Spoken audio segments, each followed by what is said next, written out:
7 motorsiklo ang na-impound ng Highway Patrol Group, Cagayan de Oro City Police Office at Roads and Traffic Administration matapos mahuli ang mga rider nito habang nagsasagawa ng illegal drug racing sa National Highway sa lungsod. Ang detalye sa report ni Cyril Chavez ng GMA Regional TV 1 Mindanao, exclusive. Sa kuwang video ni Dicky Boy, makikita itong grupo ng riders na nag-uunahan sa pagpapatakbo ng kanilang mga motorsiklo sa National Highway sa Barangay Gusa, Cagayan de Oro City. Kitang-kita ang bilis ng kanilang pagpapatakbo at dinig na dinig pa ang ingay mula sa mga mufflers ng kanilang motorsiklo. Makikita pa ang ibang riders na halos nakahiga pa sa kanilang mga motorsiklo habang mabilis na umaandar.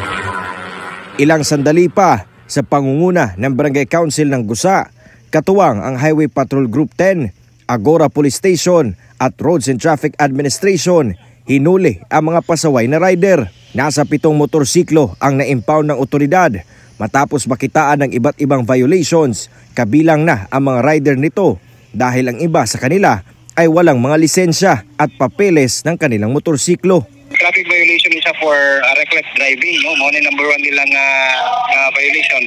And aside from that, usually mong god sa tuwang experience before it's either open pipe, modified, mga gitawag na to modified buffers. Ayon sa Barangay Gusa Council, isinagawa nila ang operasyon laban sa mga illegal drug racer dahil sa mga reklamo na kanilang natanggap mula sa mga residente dahil sa ingay ng mga motorsiklo kahit hating gabi na.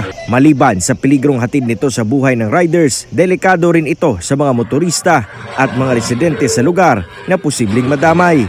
Dili man namo mahimo nga kamera because unsa may among panlaban kung ang drug race na ay armas or di ba nato ibawan kay di man na sila tagagusa, nagpuyo man na sa nagkalain-lain nga mga lugar. Kasalukuyang nasa tanggapan pa ng RTA at HPG ang mga na-impound na motorsiklo at hindi pa ito makukuha kung hindi haharapin ng mga rider ang kanilang mga paglabag.